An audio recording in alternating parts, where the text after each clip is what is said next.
নমস্কার বন্ধুরা, কেমন আছেন সবাই? আশা করি আপনারা সবাই খুব ভালো আছেন। অনেক দিন ধরেই প্ল্যান হচ্ছিল মুভি দেখতে যাওয়ার, কিন্তু সময়ই হয়ে উঠছিল না কারোর। আজকের দিনটায় আমি একটু ফাঁকা ছিলাম, তাই আর দেরি না করে আজকেই আমরা মুভি দেখার প্ল্যানটা করে ফেললাম। আজকে আমার সাথে আমার এক মাসি যাবে মুভি দেখতে। আমার মায়ের বড় মামার ছোট মেয়ে, ওর নাম যশো। বয়সে আর সম্পর্কে বড় হলেও আমি ওকে যশো বলেই ডাকি ছোটবেলা থেকে। আমাদের মধ্যে সম্পর্কটাই বন্ধুর মতো। অনেকদিন ওরও বেরোনো হয় না, আর আমাদেরও দেখা হয় না অনেক দিন, তাই আজকে দুজনে প্ল্যান করে বেরিয়ে পড়লাম। আমরা গেছিলাম মধ্যমগ্রামের স্টার মলের আইনক্সে। আমি স্টার মলে তো প্রায়শই আসি, আমার তো মামা বাড়ি হয়ে গেছে বলতেই পারেন। আমার ওখান থেকে তো ডিরেক্ট বাস যেহেতু, তো আমার খুব সুবিধা হয় বাসে আসতে। কিন্তু আজকে যেহেতু যশো আছে, তাই জন্য আজকে আমি ওর সাথেই ট্রেনে এসেছি। মধ্যমগ্রামের 1 নম্বর প্ল্যাটফর্মে নেমে ডান দিকের যে গলিটা আছে সেখানে আসলে আপনারা অটো বা টোটো ভ্যান যা হোক আপনারা পেয়ে যাবেন। এখানে কিন্তু একটা ব্যাপারও আছে, এখানে অটোওয়ালারা কিন্তু আবার বলেন যে রিজার্ভ করে গেলে 150 টাকা করে এরকম নেবে, কিন্তু আপনারা রিজার্ভ করবেন না। আপনারা দেখবেন যে ওখানে চৌমাথার যে অটোগুলো আছে সেই অটোতেই আপনারা উঠবেন। চৌমাথায় নেমে সেখান থেকে আপনাকে কোনো বাস বা অটো ধরে যেতে হবে স্টার মলে। আমরা একটু লেটও হয়ে গেছিলাম। 11:45-এর যে শোটা ছিল সেটাই দেখার কথা, কিন্তু সেটা দেখতে পারবো কি না সেটাই আমরা বুঝতে পারছিলাম না। কিন্তু লেট হলেও ভাগ্যক্রমে আমরা টিকিট পেয়ে গেছিলাম।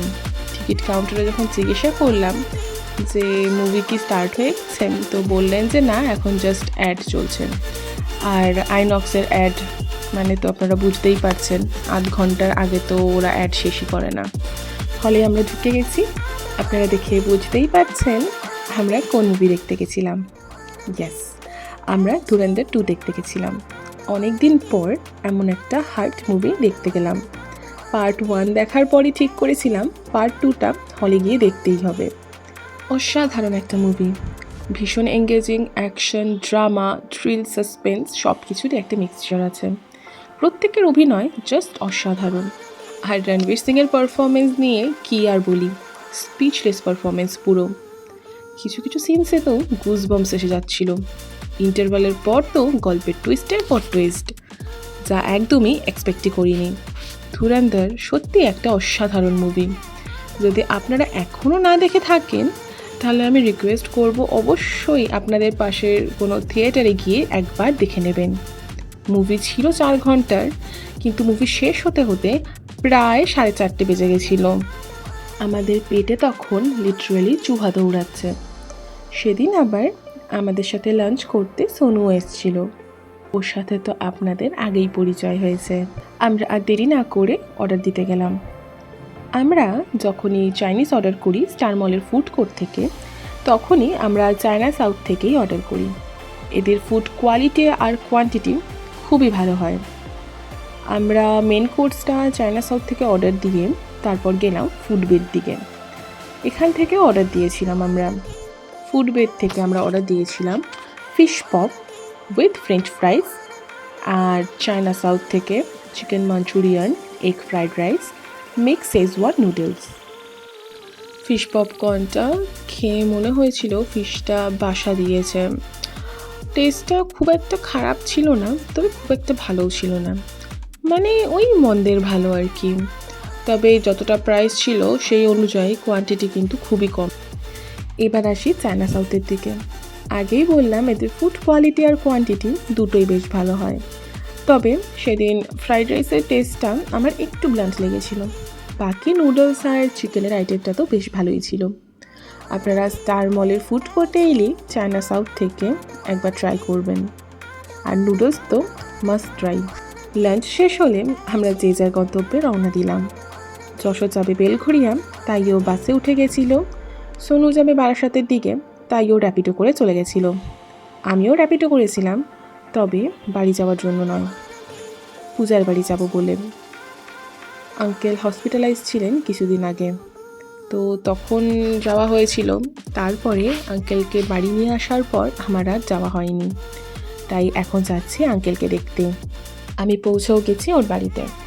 আঙ্কেল এখন আগের থেকে একটু ঠিক আছেন, তবে এত বড় একটা ঝক্কি গেছে, বডিটা একটু উইক আছে, আস্তে আস্তে রিকভারি হয়ে যাবে ডাক্তার বলেছেন। যাওয়ার সাথে সাথেই আন্টি আমাকে কুকিজ আর মিষ্টি দিয়েছিল। আন্টি এতবার করে সাজলো দেখে 2টো কুকিজ খেলাম। তার কিছুক্ষণ পর দেখি আবার পিৎজা নিয়ে এসছে। পুরো হোল পিৎজা খাওয়া তো আমার পক্ষে ইম্পসিবল ছিল, কিন্তু আন্টি তো আমাকে না খাইয়ে কিছু ছাড়বে না। আন্টির কথা রাখতেই আমি বললাম যে ঠিক আছে 2 পিস দে, আমি 2 পিস খাচ্ছি। ওইটাই অল্প অল্প করে অনেকক্ষণ ধরে খেয়েছি আমি। খেতে খেতেই হয়ে গেছিলো অনেকটা রাত, প্রায় 8টা বেজে গেছিলো। আর বেশি দেরি একেবারেই করা যাবে না, তাই বেরিয়ে পড়লাম সেখান থেকে। সোনু আমাদের মাসি ভাতে যেহেতু আসতে পারেনি, তাই মেওর জন্য একটা সুন্দর জামা প্যান্টের সেট দিয়েছিল। আজকের দিনটা বেশ সুন্দর কাটলো আমার। অনেক দিন পর এত ভালো একটা মুভি দেখলাম, সাথে কাছের মানুষজনদের সাথে সময়ও কাটাতে পারলাম। আজকের দিনটা বেশ সুন্দর কাটালাম। আপনারা যারা ধুরন্ধর মুভিটা দেখেছেন, আপনাদের কেমন লেগেছে সেটা কমেন্ট বক্সে জানাতে ভুলবেন না। আজকের ব্লগটি আমি এখানেই শেষ করলাম। ভিডিওটি ভালো লাগলে অবশ্যই লাইক, শেয়ার অ্যান্ড সাবস্ক্রাইব করবেন। শীঘ্রই দেখা হবে আপনাদের সাথে আরেকটি নতুন ব্লগে। আর ততক্ষণ পর্যন্ত স্টে ধুরন্ধর। আপনারা সবাই ভালো থাকুন, সুস্থ থাকুন, ভালোবেসে থাকুন।